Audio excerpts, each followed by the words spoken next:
pretty cool, huh? Alright, let's go get some work done.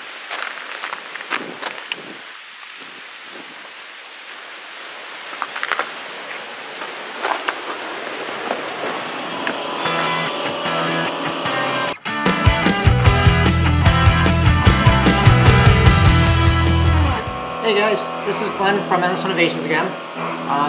We're going to start another project. I know we started the Wilton project. We're going to put that on the back burner for just about a day or two because we did get our new box press brake in, and there's some things we want to do to that to get it out of the way right now.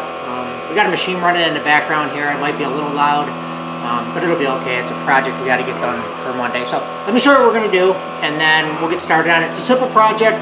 Like I said, right now we're just going to pretty much videotape everything we do, and then we're going to post it, and either people are going to like it or not. So let me show you what we're up to. Alright, so there's the box brake that came in. It's a Grizzly. It's, again, for what we're trying to do, the stuff that we're going to be doing here in the shop, the new projects we're working on, this will be more than sufficient for us.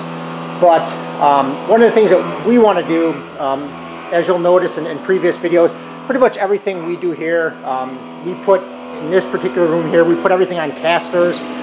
That way we can rearrange this room any way we want, depending on what projects we get in. So that means that this we want to put on casters as well. So what we have here is, this is the base that comes in with the press brake, and this is where you would normally mount and either just let it sit on the floor or put it on some leveling blocks. What we're going to do is, we've got some bar stock here, just some carbon steel and some McMaster car casters. These are locking casters, so we can lock all four of them. These are rated, I think, at about 500 pounds or 600 pounds per caster. The press brake weighs about 1,200 pounds altogether, so that should be more than sufficient what we're trying to do. So we'll see how it works out. We'll see how sturdy it is. We don't really plan on bending a lot of heavy capacity. That brake is good up to about 12 gauge. I don't anticipate we're going to be going that high. And then we got some other hardware in here, some screws and bolts and things like that. So that's all we're going to do, is we're going to just make a couple blocks out of this that we can bolt the casters to, that we can bolt the plate to. Again, not a real complicated project, but again, we figure we just show you everything we do here, and then we'll get back to the Wilton adapters. I think those are going to come out pretty well. Alright, so let's get started.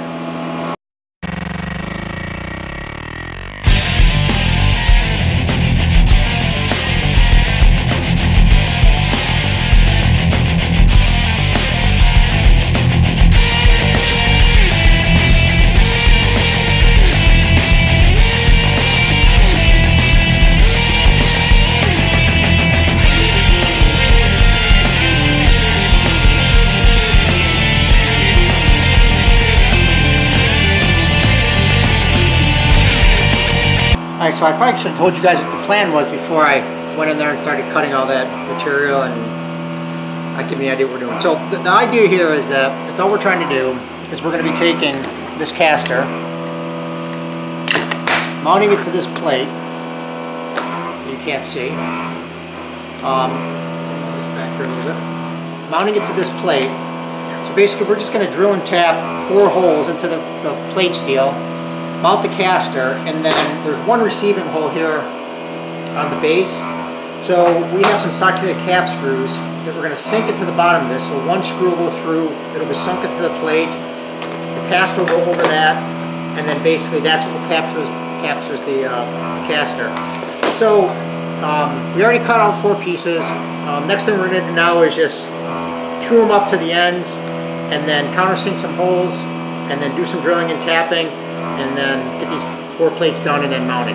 So let's head back into the shop there. And I'll just show you really quickly what's running in the background there, just in case you're curious.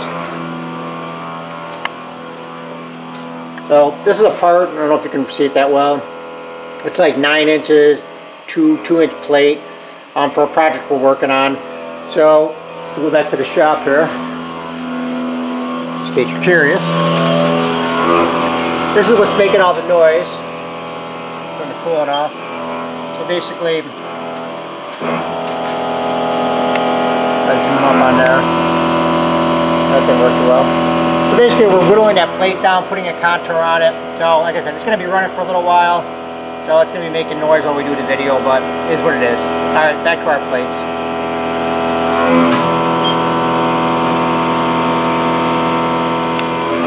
Alright guys, so what I have here is, I just set up this is our blank.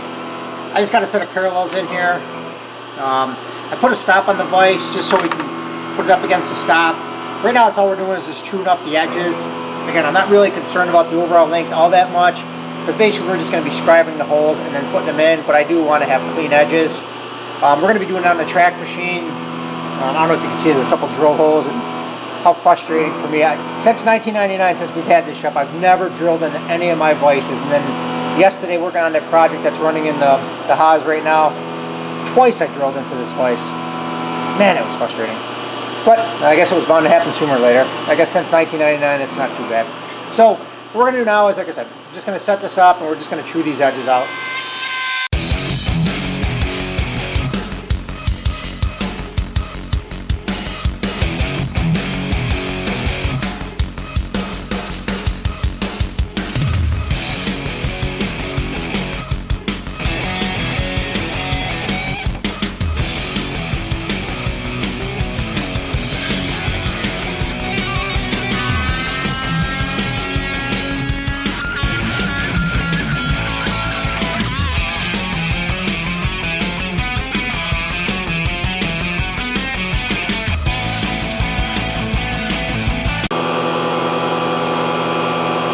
Now what I'm going to do is, like I said, I arbitrarily cut all these blocks up into different sizes. I chewed off one end, and it's all I'm going to do now is basically every block I can make 4 inches 150. So there's enough material on all of these to get to that number. Like I said, the number is irrelevant.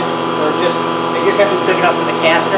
So that's all I'm going to do now is come over, touch off the one end, the 1/2 inch end mill, and then come over the 4 inch 150 on each of the blocks. Since I'm up against my stop, and I'm against my stop, so you just come over 4 inch 150 and we'll make them all even and true to size. So,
alright, so we got all of our blocks squared up, and what I did was I just went out to the press and I kind of just transferred the hole location where the actual mounting hole is going to go for the, what did we buy here, the 7/16 20. So basically at this location here, which I cheated, I went on McMaster and I got the drawing for the actual part. If you guys can see that, but so basically 1 inch 150 from the edge is where we're going to put the 7/16 20, and then we got some 5/16 18 that we're going to tap the block with. Basically in these locations, I could just transfer the holes off of this to the block, but if I have measurements, I'd much prefer to actually use the measurements, indicate the part in, find the center, and then actually put the holes in properly. So that's what we're going to do. The quickest way would be to transfer them, but once I have the hole locations on the machine, then it'll be a lot easier. I am going to try to rigid tap this on the machine. Hopefully I don't break any taps. Usually in low carbon steel it goes pretty good. It's usually not so bad. Stainless, different story, but low carbon steel, pretty much a no-brainer. So we're going to get it set back up on the track machine and get them going.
I got all the holes drilled in all these plates, but I'm going to show you this one plate here because I still got one set up in the machine to counterbore this in there.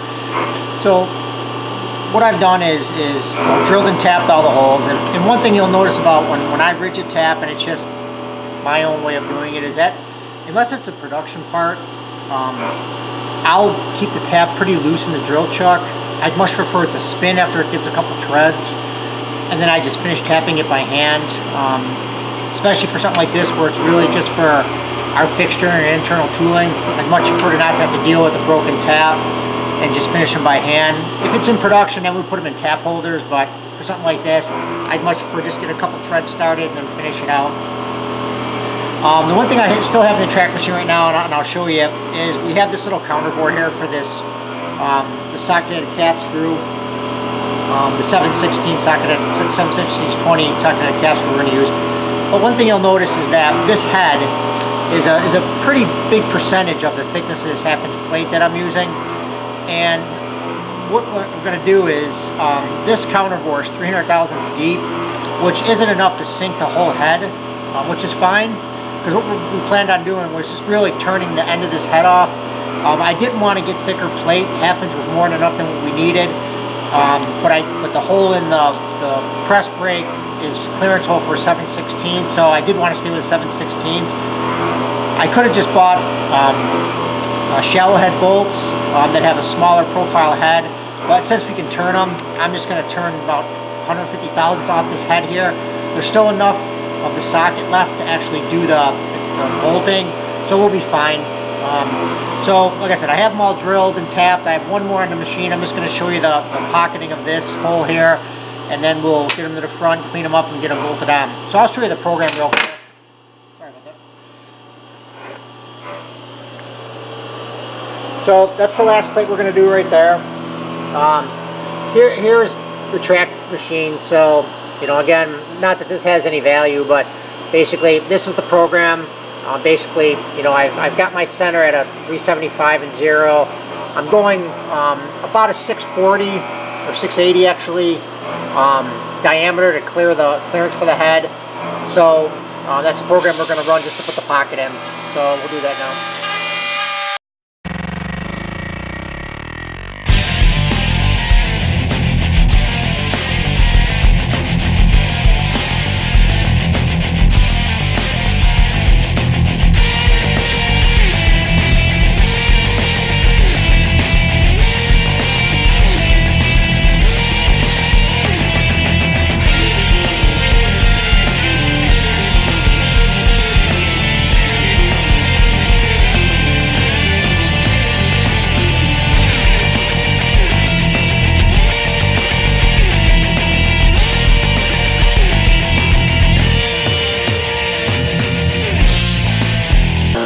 Now that we got all the plates drilled, and I know it's going to be hard behind that machine, the hob's running back there. It's on its last passes, so I might even show it to you before I leave here today. You'll see what all the rough is about.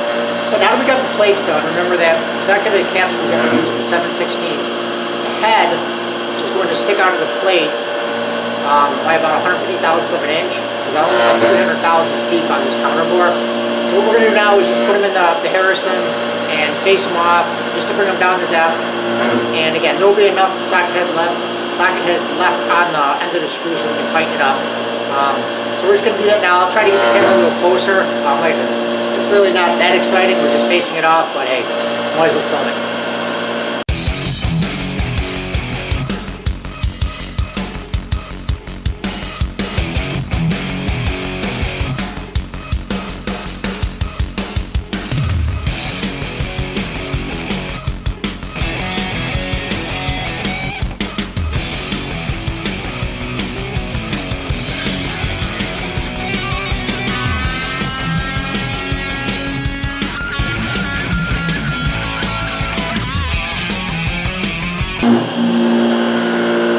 We're just on our way back up front to start assembling that stuff, but I figured I'd show you. That's going to be hard to see it, but yeah, this is that piece that's running and making all the noise. Probably got another 20 minutes to go.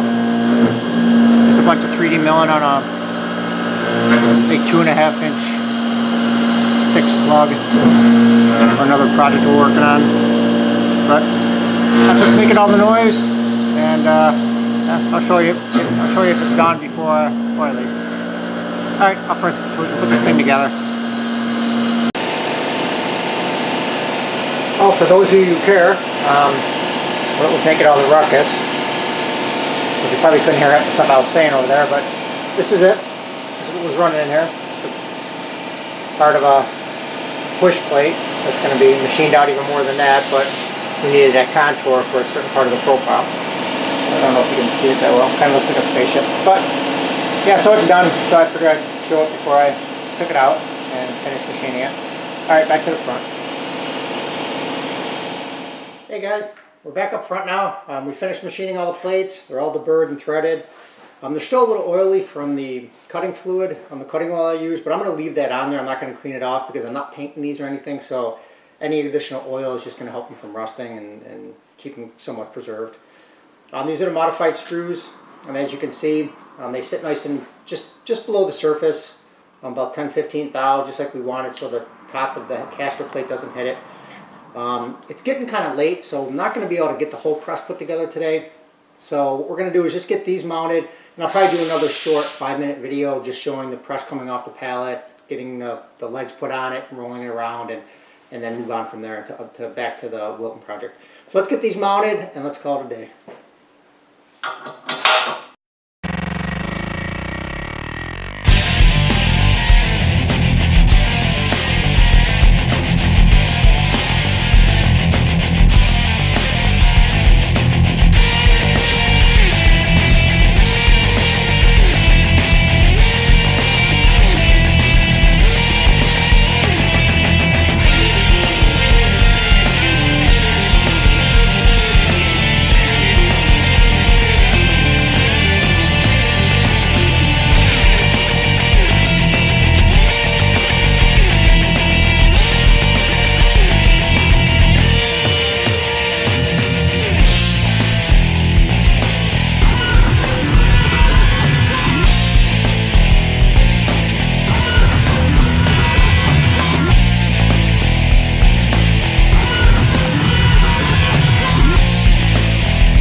There it is. Caster's mounted. So I'll get the next one put together, and then like I said, we'll do another video. But I'll bring the camera over and get a close up just to see what it looks like. They're heavy. And then we'll go from there. Grab this camera.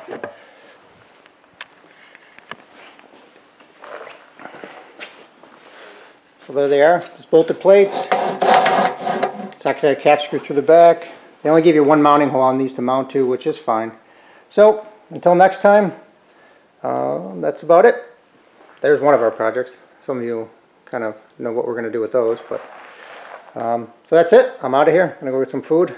Cheers.